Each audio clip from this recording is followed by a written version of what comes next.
Hey everybody, welcome to Cheap Comic Collector. It's Rob, and this is number 307. In case you're wondering why I'm wearing the same shirt every day, it's because I'm filming all these episodes for this week on the same day. I'm trying to get the whole week's episodes done this week, or today in one day, just because of I got some other stuff I need to take care of this week. I want to get some stuff done, and I still want to stay ahead on my schedule. So, and rumor is I may have some relatives coming in once again, so that's good, and be happy to see them. And got some arcade work that I got to get done, and my new game is supposed to be shipping this week. So I'll be showing that to you guys when it comes in too, because I think hopefully it's going to be a pretty cool game.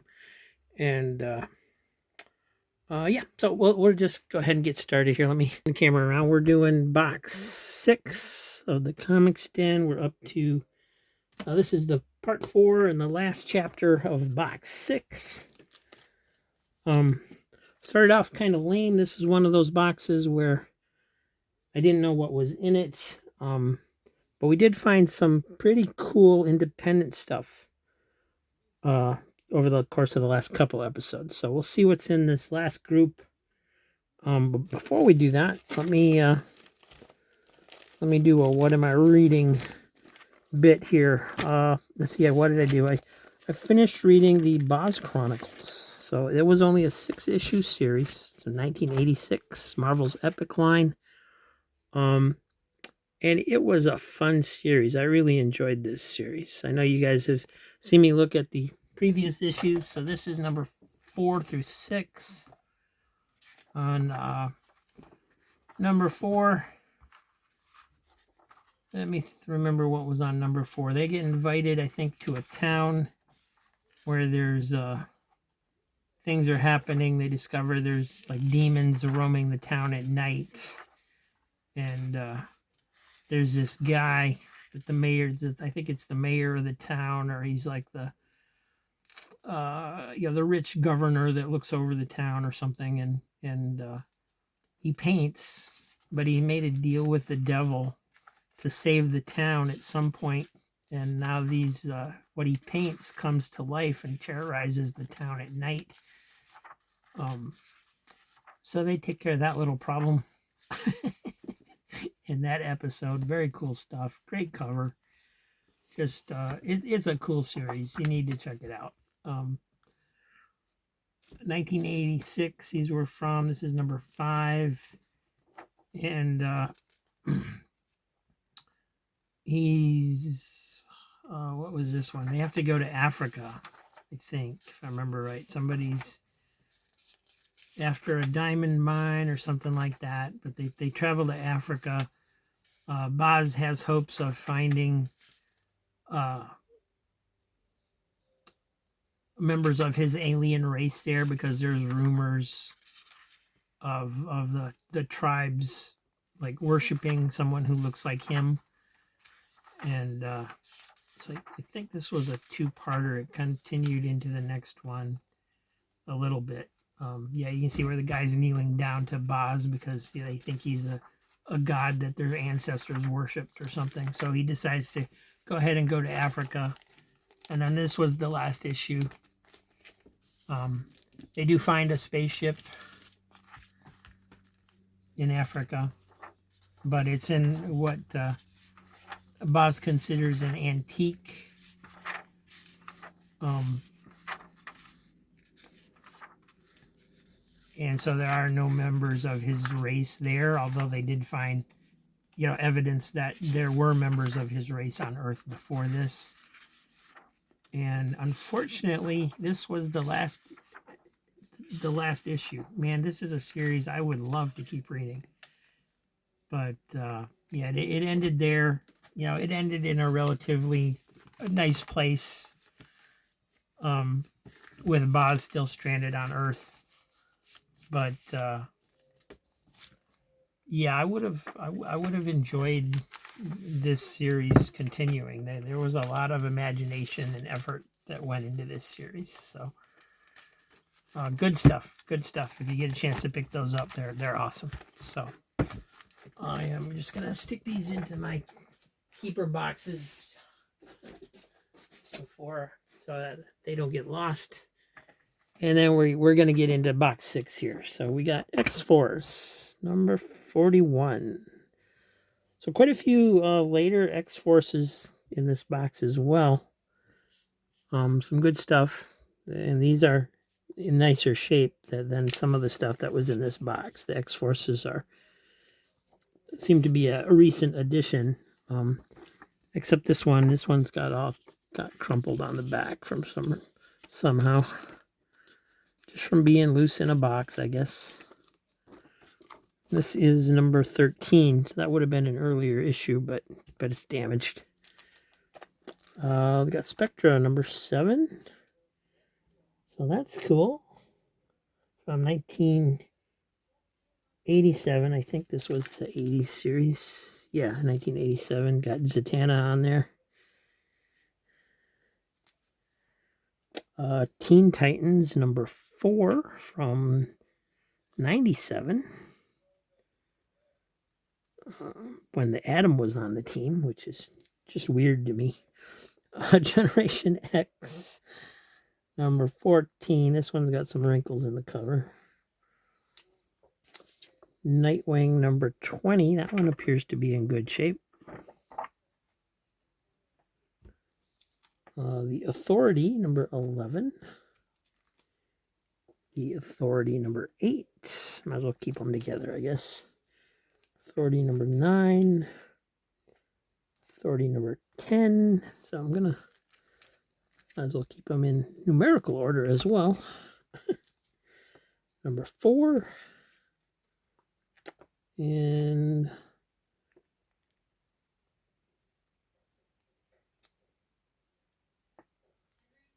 I'm not sure what this is. The Authority Revolution number 4, I guess we'll call it. Sunrunners number 2 from Pacific Comics.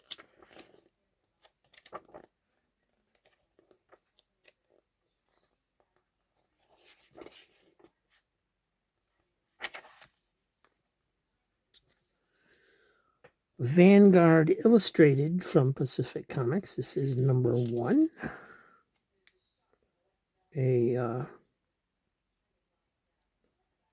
very unusual cover.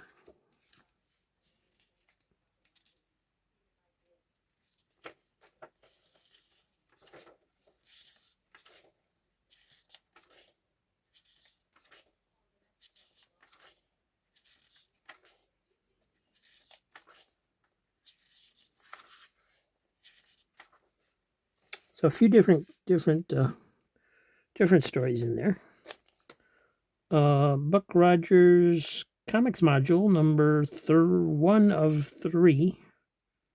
Except I think it went even higher than that. But this was the first issue. I don't know if we've seen that issue before. I know we've seen some of them before. Quantum and Woodchuck. So I suppose that's Quantum and Woody number 7. Get these stickers off the bag. So I hope you guys are having a good day. Everything's going good for you. There we go. And Tape Monster's getting to be quite a glob over there. I'm gonna have to throw him away pretty soon. Sorry, Easy. Excalibur number 87. Sequest DSV number 1 from Nemesis Comics. I believe this is based on the TV show. The TV show was pretty cool. I liked the TV show, but it didn't last very long. They didn't seem to know what to do with it. And then I think the kid that was in it, that was the star, died or something. I don't remember. Something happened to him, I think. Science fiction. P-S-Y-E-N-C-E fiction. From Baculus Comics. Whatever the heck that is. 98. out of London. No wonder I've never heard of it. Okay. So this is a UK title. Black and white. Beautiful black and white. And very thin. Not much there.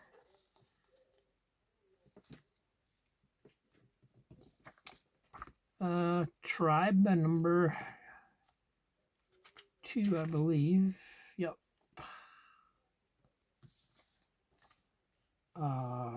Rika, number 15 from Sun Comic Publishing. Some early manga, it looks like. Or anime, whatever you want to call it. 1992, this one's from.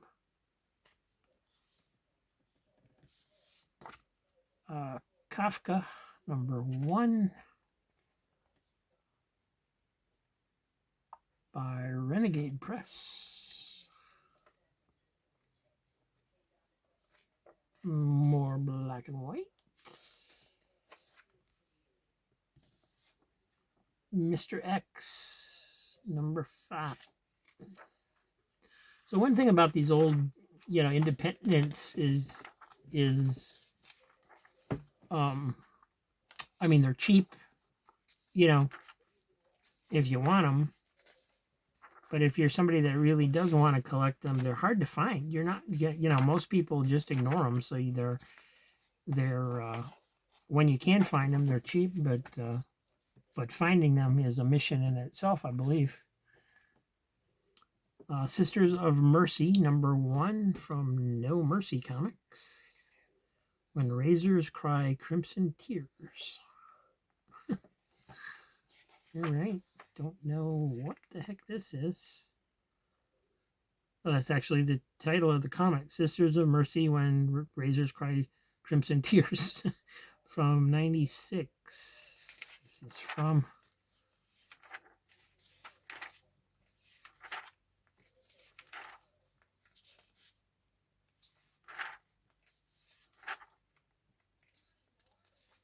Guy's got razors for eyeballs. Weird. Zwana, Son of Zulu, from DZL Comics. Published by Dark Zulu Lies Incorporated. Out of Atlanta, Georgia. 1993, this is from.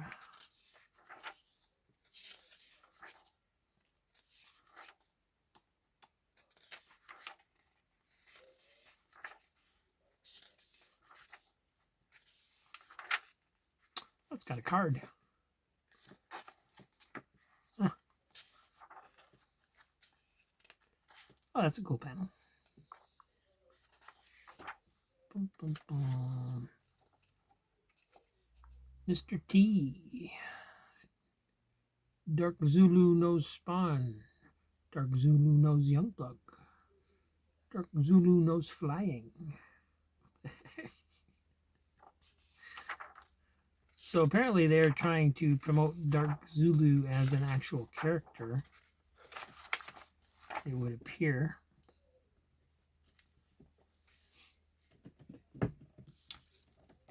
Scab number 1 for mature readers from Fantico. 1992.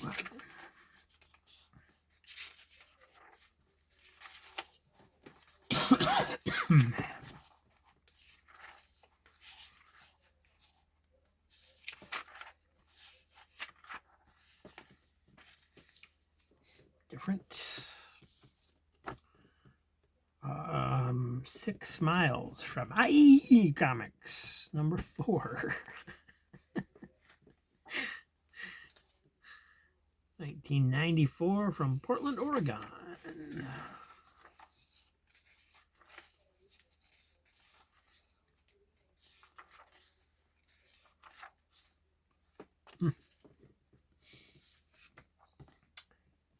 From Innovation, we have Angry Shadows.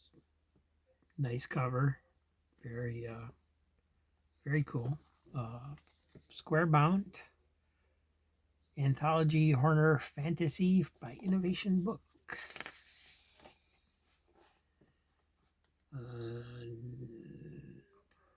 1989, I think. It's got an 85 copyright in there too, but the trademark is 1989. So I'm going to go with 89 on this one. The letter's dated June 89 here. So Trip to Necropolis by Mark Ellis and Jim Mooney.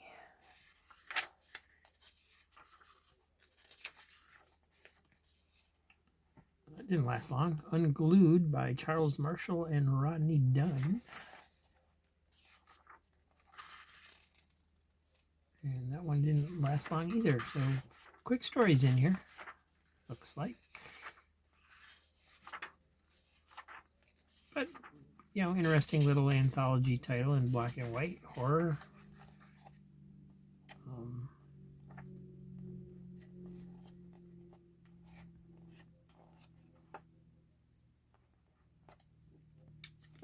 I would say the cover is definitely the best thing going for it, but without reading it, you can't really say. Strange Embrace, number 3.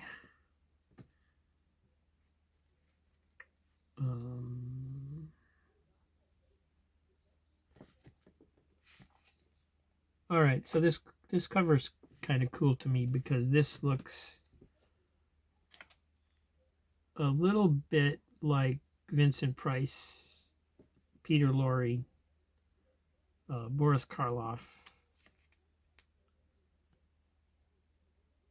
So I'm not sure if that's intended or not, but it just, you know, they look just a little bit like them.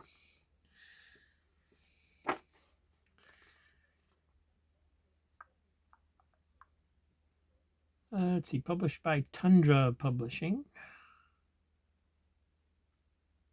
which I think is a European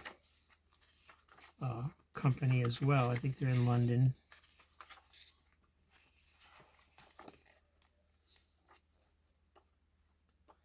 But another black and white story.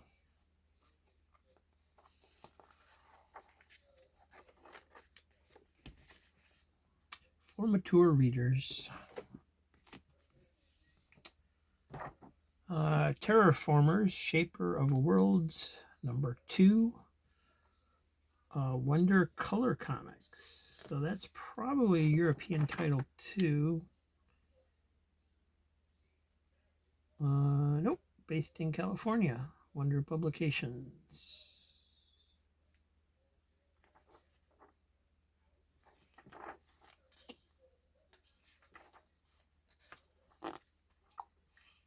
Kelly Jones, Jim Sinclair on the art.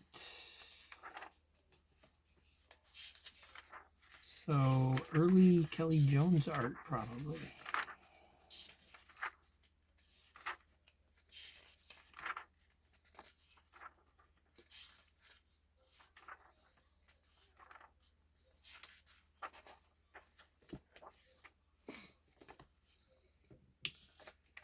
Neoman, number 1 from Slave Labor Graphics. Slave Labor usually did, if not always did, black and white comics. The art in this one is pretty cool. I'm familiar with Slave Labor Graphics. A lot of times they shorten their name to SLG. A lot of people know them as that. But I'm familiar with them because they actually did a black and white series of Disney's Haunted Mansion that most people have never heard of. And I've never seen one. But I did read a couple issues online. JLA number 22. Kind of a shock all of a sudden seeing some superheroes in there that we recognize. Squadron Supreme number 12. That looks to be in pretty good shape.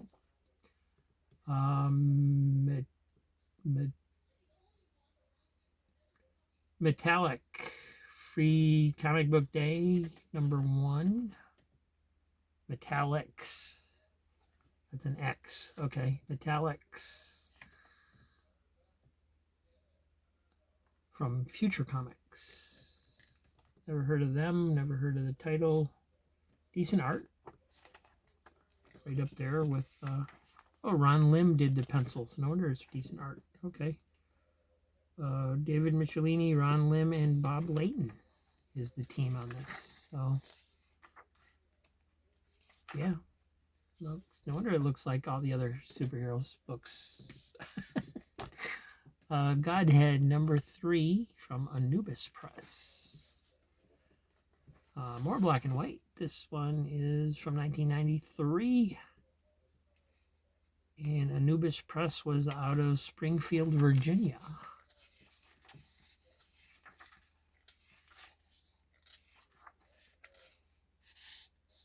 Art is a very unique mixture of styles here. Some nudity in there. Aegon Zero from Zenoscope. And looks like it's a flip book. J.E. Brown's Complete Merc Parts and Hardware Catalog. What the heck?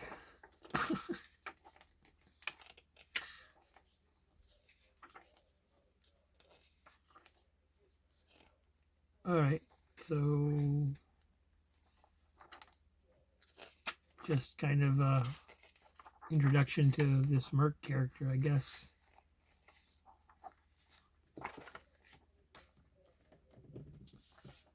Some more Excaliburs. I knew there was a bunch in here somewhere. 78, 78, 79, 80. East of West, #17. Looks like a Hickman book, probably. Just judging by the way the cover's laid out.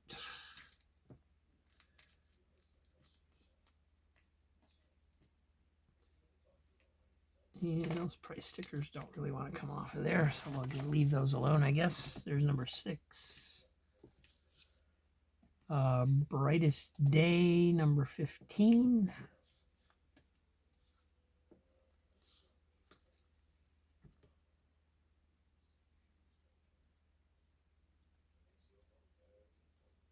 Nope, can't read it. Neat little monster guy there on the cover. This is the Mutator. Okay, yeah, now I can see it. Mutator from 1998 Checker Comics from Dayton, Ohio.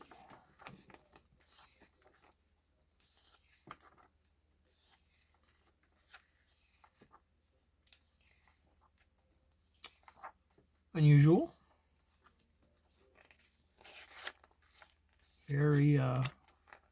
Very unique art style.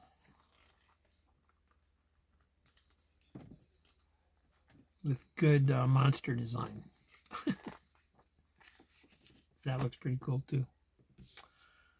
Darker Regions, #1 from White Wolf. Black and white, 1987. And White Wolf Publishing.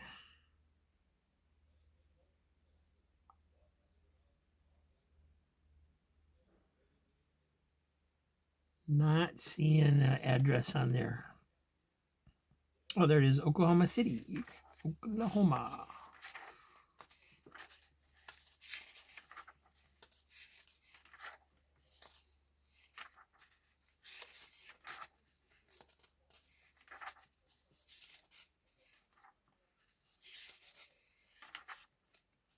Not bad.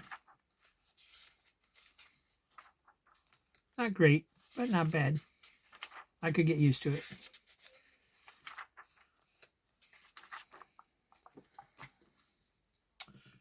And more Excalibur, #86. 87. 88.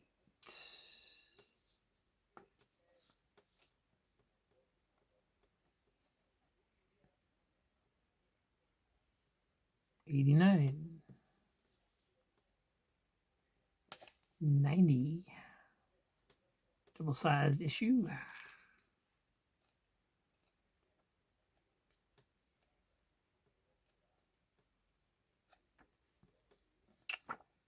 91.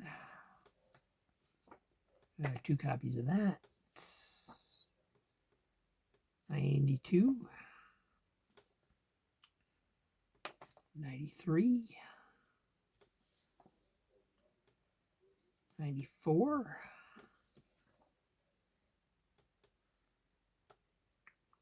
95. 2 copies of that. 96. 97.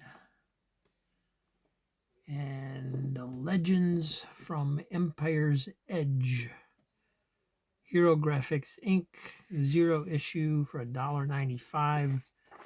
Very thin. Black and white.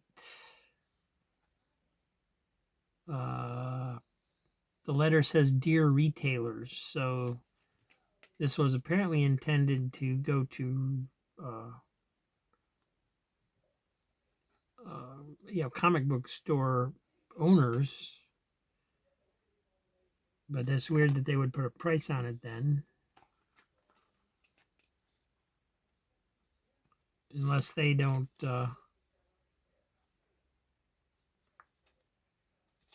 they mean retailers in the sense that people are buying it. I don't know.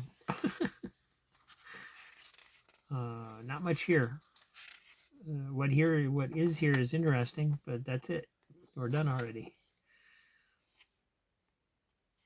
That's I can't imagine paying $1.95 for that back in '93. You know, when it's basically should just be something that looks like a free giveaway, but I don't know. Gatecrasher number 4 from Black Bull. Nice cover, very cool.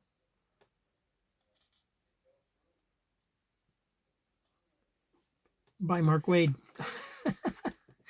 And he just wrote everything, I swear. 2000, this is from, I don't know what Black Bull is. I never heard of him.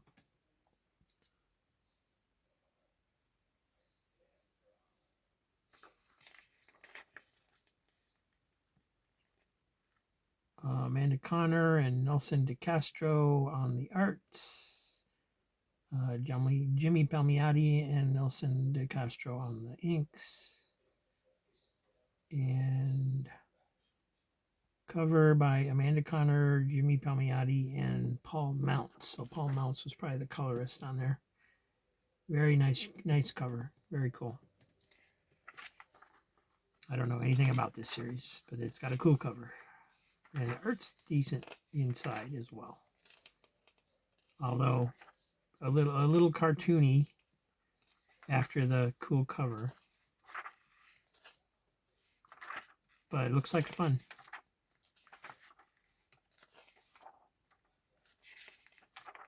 It looks very readable. Evil Man number 1 from '97, Moonstone Comics. Crushed Corner. A lot of the ones in this box have crushed corners. Black and white. There is a darkness between dimensions, blacker than the blackness of the blackest black thing staying off to the side in a dark corner. A blackness that was ancient when the universe was fairly new, only partly used anyway. It still had that new universe smell. Deep in the heart of the darkness, an amorphous sentience heaves, and a ripple passes along the fleshy barrier between this reality and the yawning abyss. And things are somehow different than they were before.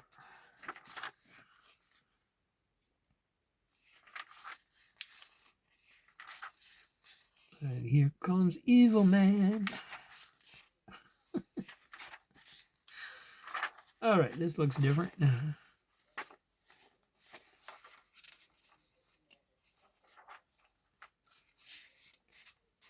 have a pinup section.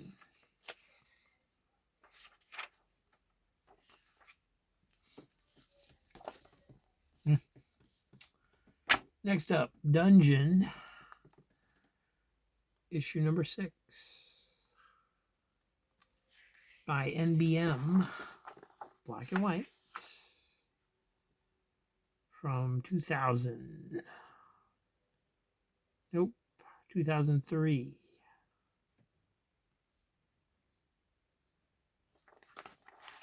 Those are one of those with multiple copyrights for some reason.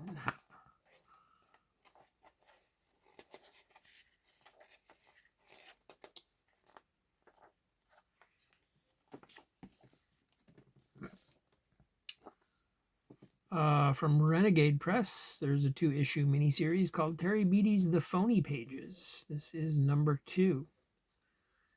And you got some cover ripoffs here. Leave It to Little Beaver, Chaplain America, Brooke Shields, Agent of Fury, and Abner the Barbarian. All right, so these are cool. Chaplain America starts this off. Hitler is a stinker. That's no military secret. Captain Mortal. Tin, tin, tin. Milk bones of the Pharaoh. Katie Clean. Leave It to Little Beaver. Signed by Fred Rutherford. Beav and Ward face the Haskell gang. Beaver and his cowboy pal Ward Ryder goof around and have adventures and stuff. Brooke Shields, Agent of Fury. Abner the Barbarian, beware the wrath of the Shmoo God.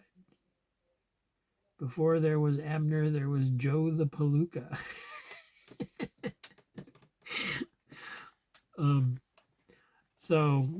If you know some comic strip history, Al Cap started his career working on the Joe Palooka strip for Ham Fisher. And while he was there, he according to Al Cap, he did most of the strip with Ham Fisher, going fishing and not doing all that much other than approving what was going on. And Al Cap actually created a hillbilly family in the pages of Joe Palooka that he kind of used that as a basis for the characters in his little Abner strip when he came out with his own strip and went on his own. And there were lawsuits and stuff where Ham Fisher claims that he created little Abner and so on and so forth, and back and forth, and yeah, I mean, it sounds like from what I've read, Ham Fisher was the bad guy there. That Al Cap pretty much, he was just trying to take credit for Al Cap's work, but at the same time, those two are the only one that really knows. So. Red Sonia Haney.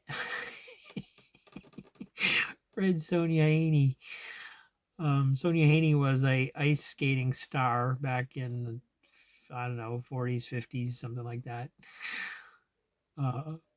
So yeah.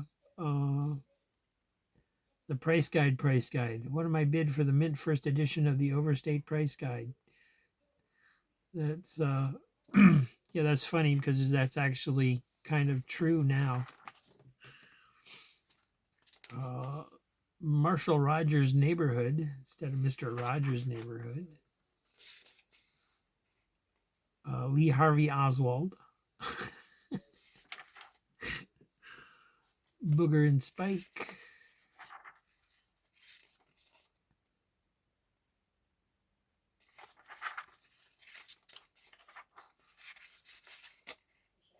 The Maryland File.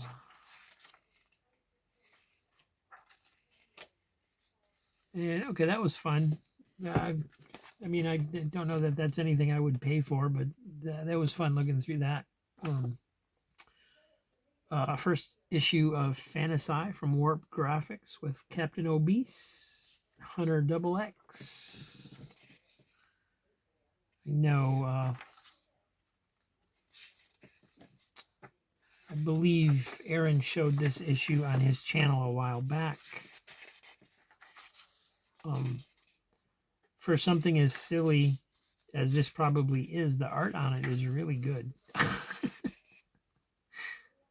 In the middle, we got a hero named Harold.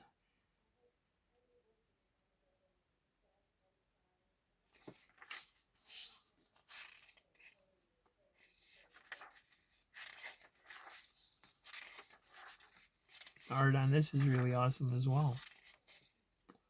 And then you got the Hunter Double X science fiction with Dave Hoover art. Very nice. So yeah, great art in this issue.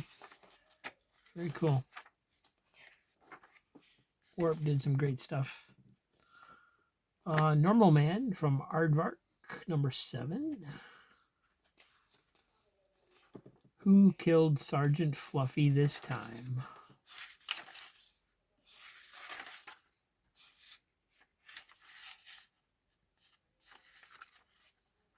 Check out this panel. You got Asterix, Mr. Magoo, Plastic Man, Betty Boop, Shmoo, Miracle Man, Captain Marvel, Felix the Cat, Fred Flintstone, Dennis the Menace, but wearing the clothes of the European Dennis the Menace, Beetle Bailey, Popeye. That's cool. Nervous Rex, number 4 by William Van Horn. These look like fun. I think I had one of these issues before. I don't know if it was this same issue or not. I don't think so. But William Van Horn's known for his Disney work at this point. Dale Kuiper's sketchbook. Very, very worn copy of this. And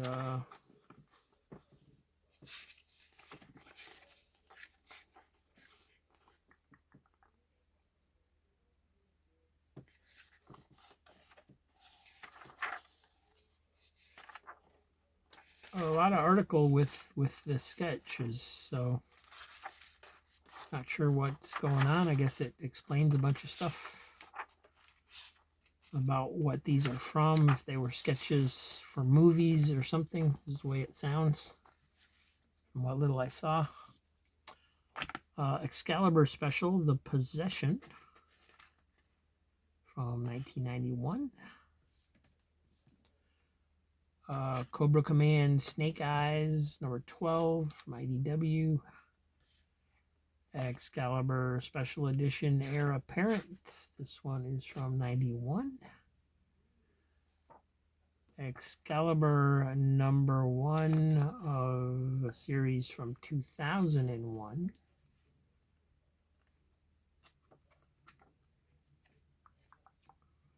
Looks like the Black Knight is on this team. Batman Annual 17 from the Bloodline storyline. And another Excalibur number 1. This one is from 2004. And Excalibur 84 from the original series. 2 copies of that. And 2 copies of Excalibur 85. And that's it. That's the full box. That's the end of box number 6. This is part 4. Next couple episodes, we'll go through some whatnot boxes. So stop on by to check those out, and we'll see you soon. Thanks for watching, everybody.